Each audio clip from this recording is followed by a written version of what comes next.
you.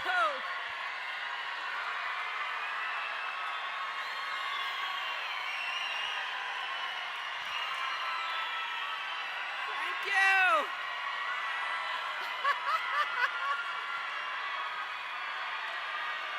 Thank you so much. Wow.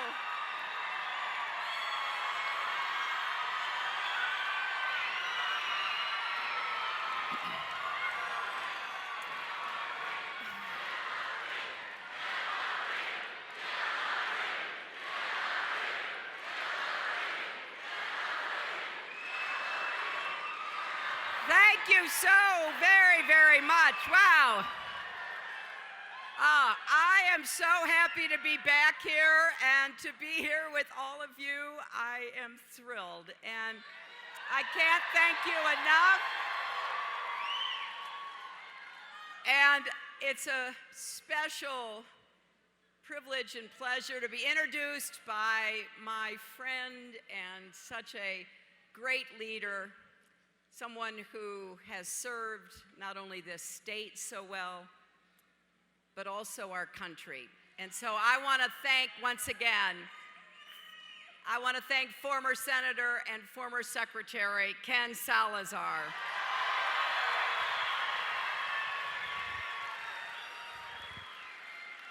And I also want to thank somebody else who's here who is really special and is doing such a great job for all of you. And that is your senator, and I hope you will get out and send him back to Washington, Michael Bennet.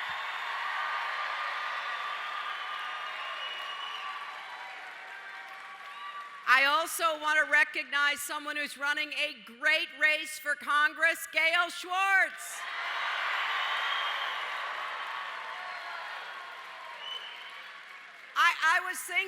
I was thinking the first time I came to this beautiful place and had a chance to meet people from here was in 1992. I was here for somebody else, namely my husband, who was running for president.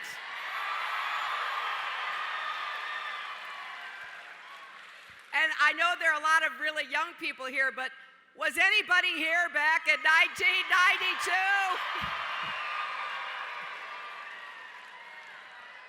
Well, Bill and I talk about Pueblo all the time, and it is always a treat for either one of us to come. And today it's especially important because we are getting closer and closer and closer to the next election. And we're also very conscious of the fact that here in Colorado, for the first time, you are all going to be able to vote by mail. And this Monday, October 17th, ballots will start being mailed to Colorado voters. Now, if you've already registered to vote, I hope you'll keep your eye open for the mail and fill out your ballot, send it back as quick as you can. Don't wait to fill it out. Don't do what I do, put it on the kitchen counter, and then you put something else on top of it and something else, and pretty soon you're wondering, where is that ballot? I know it came here a few days ago.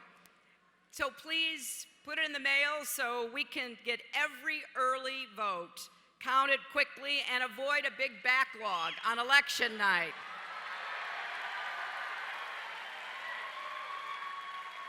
And maybe if you haven't registered to vote yet, please do it right now. And if you go to iwillvote.com, you can do that on your phones. You do that right now. You can get registered.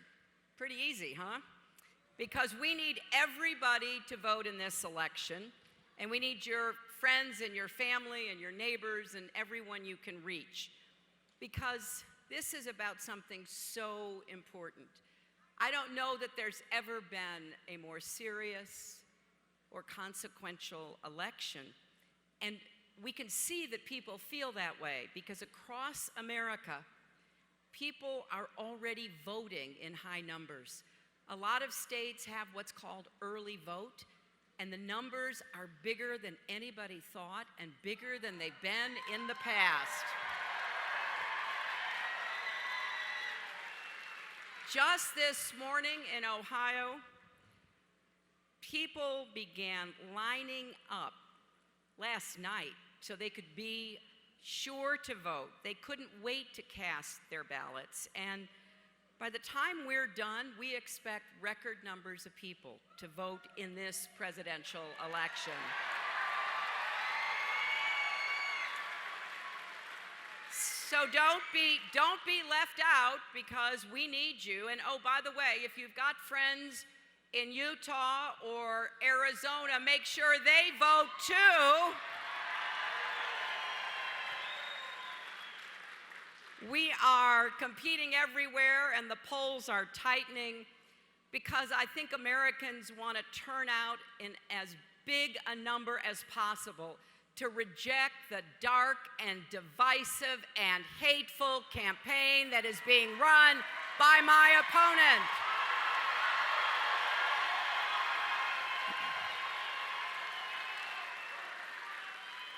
And you know, your vote can make all the difference. I was in Florida yesterday with former Vice President Gore. And as he said yesterday, take it from him, every vote counts. So don't sit this one out. And I'm very proud of the campaign we've run. I'm proud of the campaign Bernie Sanders and I ran. It was about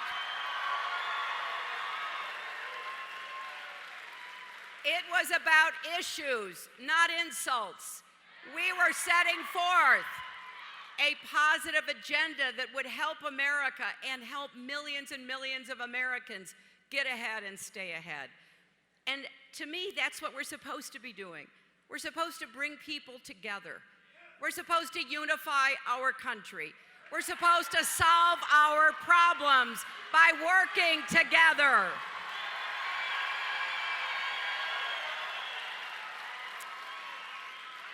And I know it's been a long race, but as soon as our primary finished, Senator Sanders and I got together and came up with a plan to make college affordable and pay back student debt, provide more health care.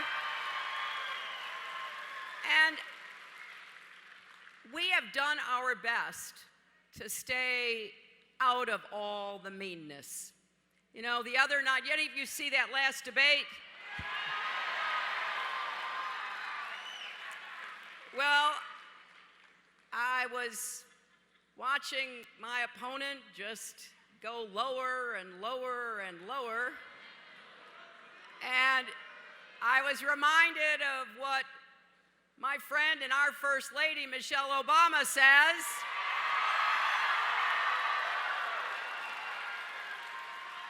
When they go low, we go high.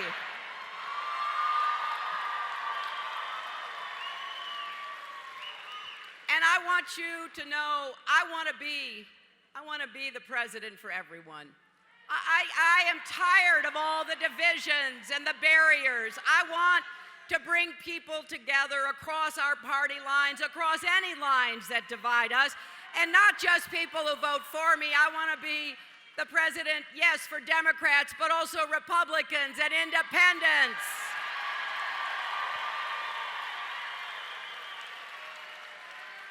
And I am very grateful for all of the Republicans who are supporting me. And I'm very appreciative of all of the newspapers that are endorsing me, some of whom have never endorsed a Democrat before.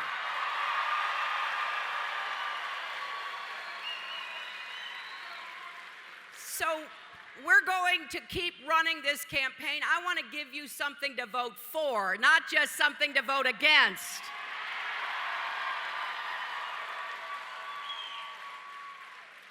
And during these next 28 days, we're going to crisscross our country. We're going to be talking about what we can do together. But Donald Trump is taking a very different tone. His campaign said today that they're going to use a, quote, scorched earth strategy for the remaining 4 weeks of this race. Now that just shows how desperate they are. That's all they have left, pure negativity, pessimism, and we're not gonna let Donald Trump get away with it, are we?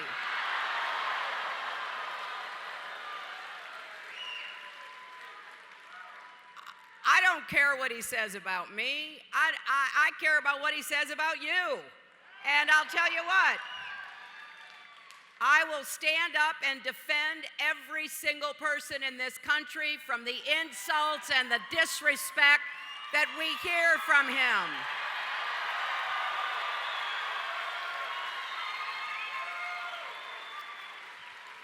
Now, the whole world has heard how Donald Trump treats women and what he thinks of women, and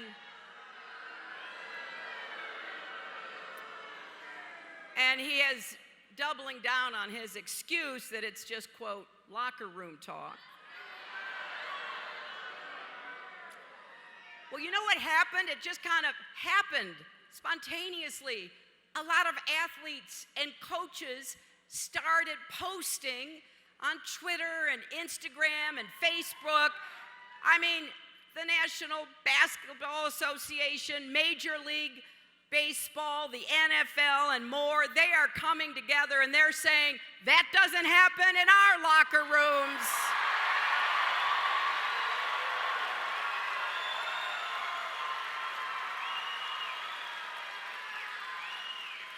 But of course, you know, it's not only women that he has disrespected. He's insulted practically everybody. He went after a distinguished federal judge, Judge Curiel, who was born in Indiana. And Trump said, well, he couldn't be trusted because his parents were Mexican. He has targeted immigrants, African Americans, Latinos. He's targeted POWs, people with disabilities, Muslims, and so many others.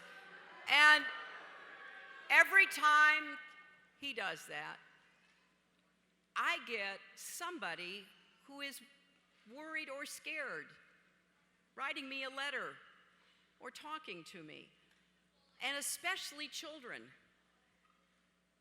It's really who Donald Trump is. But when you scare children, you know, like a little boy, his mother wrote to me.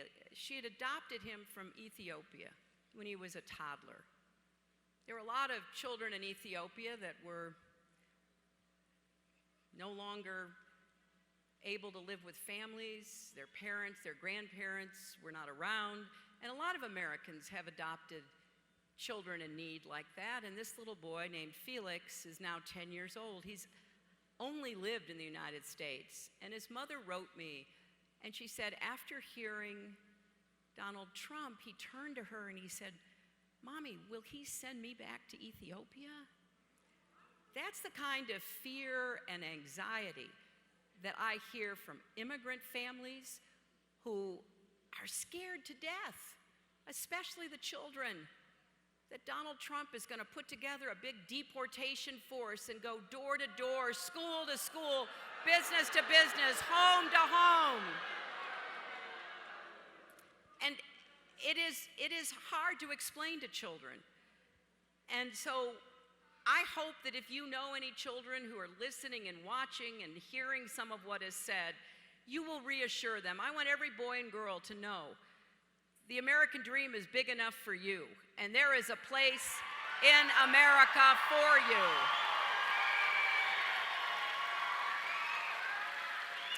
And that in this election, we will demonstrate that America is better than what Donald Trump says and represents.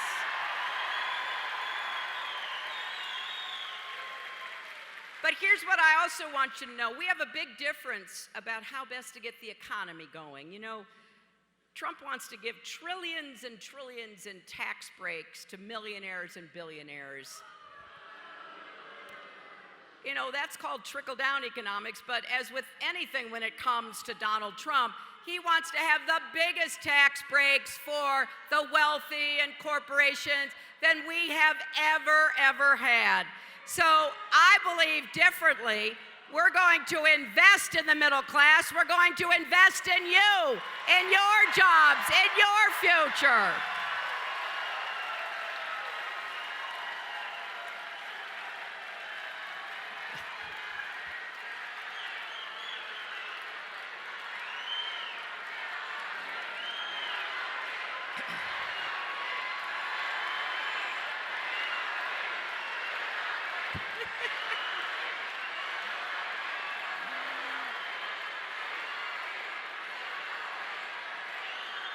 Well, you do have to feel a little sorry for them. They've had a really bad couple of weeks.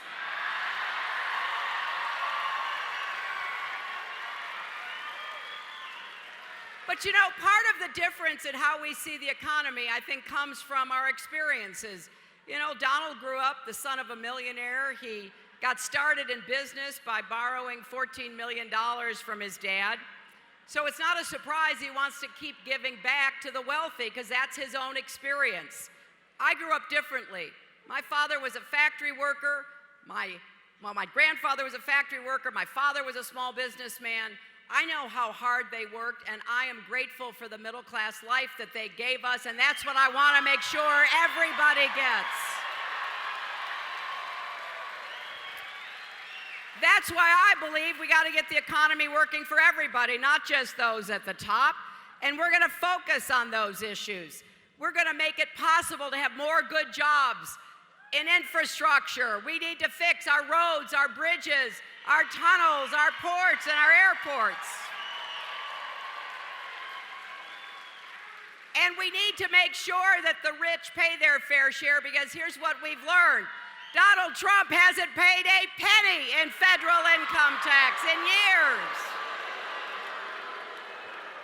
Now, this is all allegedly because, of course, we don't know for sure because he won't release his income taxes, but it's allegedly because he lost $1 billion running casinos. Now, I ask you, who loses $1 billion running casinos, right?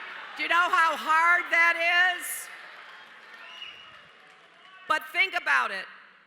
It means he's contributed zero. Zero for our military, zero for our vets, zero for education and health.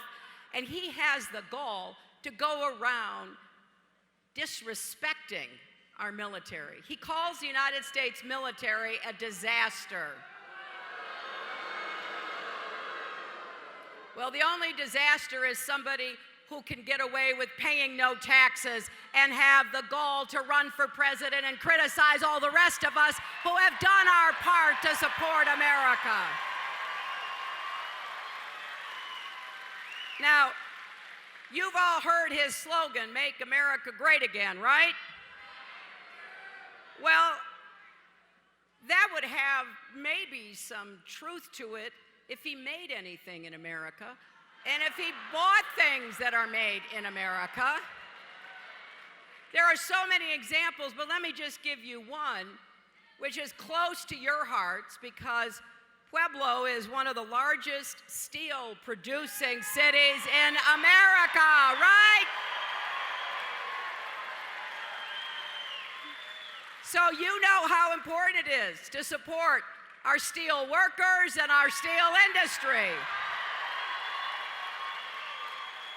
Now, Trump is the guy who went around for a year talking about how he was on the side of workers and all the rest of it. No truth to it, but he did say it over and over again. And we've slowly but surely uncovered how little he's done to help anybody except Donald Trump. And he has bought Chinese steel for his buildings, not American steel. He could be buying American steel. He should be buying American steel. If he wants to make America great again, start by making America with American steel.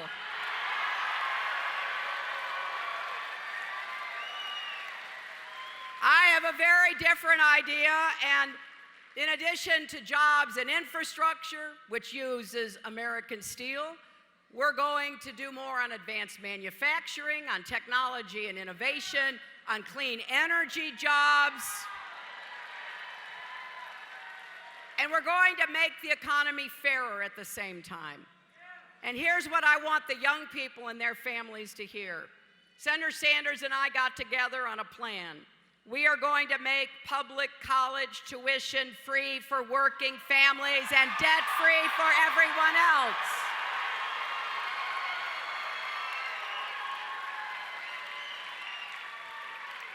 If you already have debt because you're trying to get your education, we're going to help you refinance it. It is wrong that you can refinance a home and refinance a car, but you can't refinance your student debt. And we're going to make it possible for you to pay it back as a percentage of your income. Now, based on this plan, we will save millions of people thousands of dollars. And you can go to HillaryClinton.com/calculator to see how much you and your family can save. Because we want to liberate young people and families from the burden of college debt.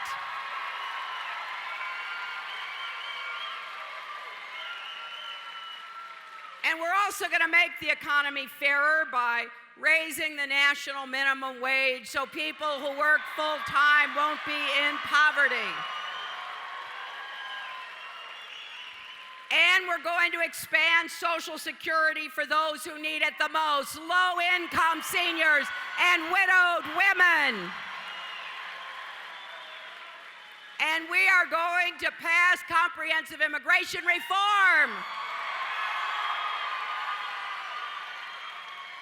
I'm going to introduce reform. I can't wait to work with Senator Bennett. I can't wait to have a chance to make sure that we are working on immigration reform from the very beginning. We're going to finally help dreamers achieve their dream of following their future and becoming American citizens. I also think it is past time, don't you, to guarantee equal pay for women's work?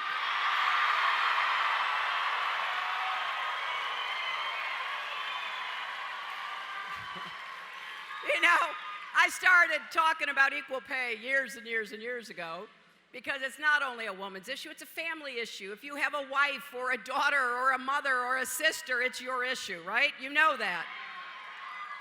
So Donald Trump always says, you know, I'm playing the woman's card, and my response is pretty simple. If being for equal pay and affordable child care and paid family leave is playing the woman's card, then deal me in.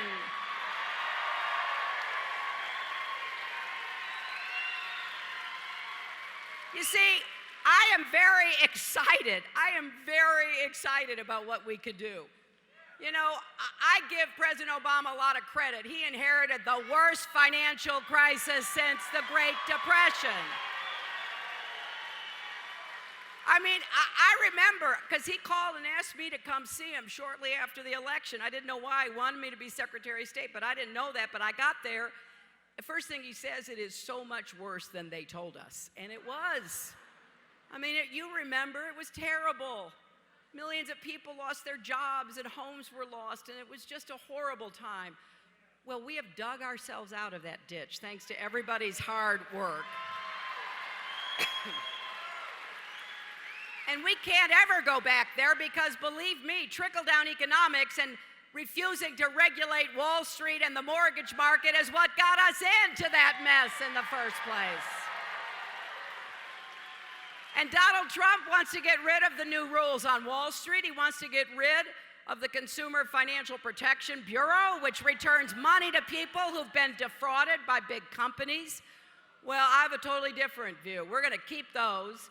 And then we're going to tell companies that try to move jobs out of our country that if they try to, they're going to have to pay an exit tax and return every penny of tax benefit they've ever gotten. And I've been very clear about how we're going to pay for what I want to do. It is going to be going after the wealthy, closing the loopholes on corporations. I can pledge to you, I will never raise middle-class federal taxes. It is not right.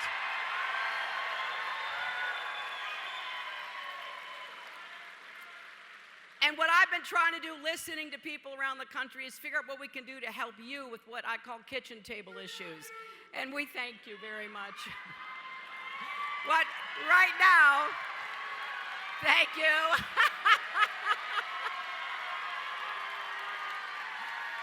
You know, I always feel so welcome when I come to Pueblo. I think I'll come here anytime it gets hard in the White House. What do you say?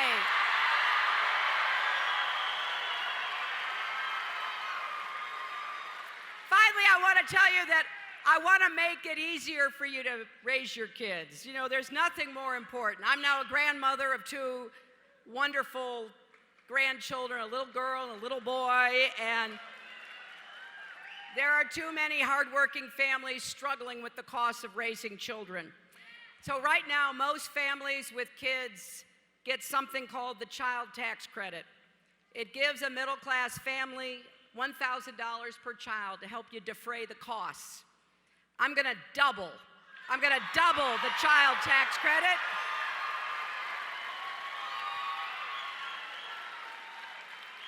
That's another $1,000 for young kids to pay for the things you need, whether it's child care, housing, prescription drugs, groceries, or anything else.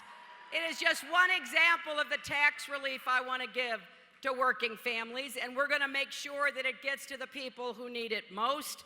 We're going to lift families out of poverty. In fact, the changes I'm proposing we think will automatically help more people get out of poverty, and we're going to look for other ways to help you. What I'm interested in is your success, your futures, your possibilities, your dreams. I want to be a president who makes it possible for more people to feel like they're really moving and their kids are going to have better lives. That's how I was raised. That's what I want for you and every single family, every single child in America. So we have about 4 weeks to go. It's going to be a race to the finish line, my friends. And here's what I want to ask you. As I said in the beginning, think about everything that's important to you, whether it's jobs and rising incomes, whether it's education, health care, whatever it might be, whether it's protecting our rights, people who have fought so hard, whether it's immigration reform, whatever it might be. Think about it, because you know what? Those issues will be on the ballot. They may not be listed there, but you could not have two more different people running for president than me and Donald Trump.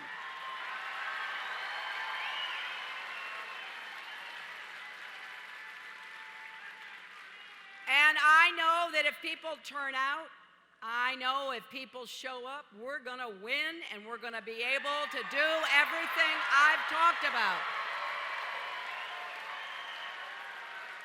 And so it all comes down to whether or not you take that ballot you get in the mail, you fill it in, you send it back, you do everything you can to make sure that your vote will be counted. You know, when I think about this election, I do think about my grandchildren a lot. Yeah, you too, right? I'll tell you what, for those of you who aren't grandparents yet, it is an incredible experience, right? And there's nothing I wouldn't do for them. As I like to say, FaceTime was invented for grandparents, and you get to check in and see how they're doing. But more than that, what kind of lives are they going to have, and what kind of country is going to be waiting for them? And I know how important it is that families and communities and our country stand behind every child. Make sure every child has a good education, a good school, good teachers in every zip code in America. Make sure every child has the health care that he or she needs. That's why I work to create the Children's Health Insurance Program so we can take care of millions of children. That's why every family deserves to have a good job with a good income to be able to be good providers for their kids. I got into this work so many years ago. I went to work for the Children's Defense Fund right out of law school. And I spent my time trying to figure out how you even the odds for all kids. And the reason I did that is because of my own mother. You know, I didn't know it when I was just a little girl, but I learned as I got older that my mother was abandoned and neglected by her parents and pretty much left on her own. And then at the age of 8, holding her little 3-year-old sister's hand, she was put on a train by themselves to go to California to live with grandparents. It turned out the grandparents didn't really want her either.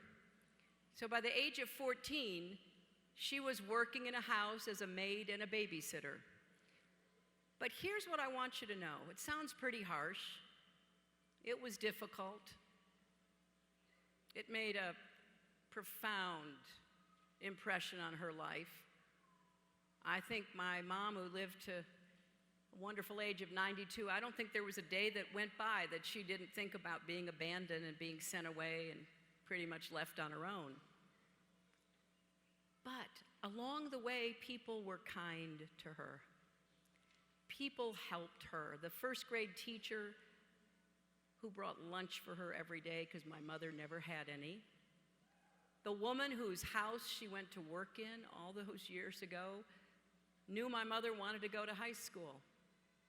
So she said to her, Dorothy, if you get up early and you get your chores done, you can go to high school. Now you'll have to come right back home. That might sound kind of unfortunate, but for my mom it was a gift because she really wanted to go to high school. And so my mother always cared about other people. And she taught me in every way she could that nobody is better than anybody else, right?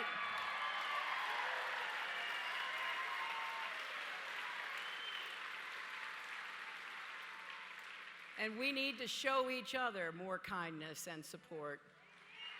And the last thing we need in our country are more bullies, making people feel bad about themselves and pushing people away. We should be drawing people toward us. We should be creating the kind of future we want for every one of our children. That's what I think about when I imagine, if I'm so fortunate enough to become president, I think about waking up.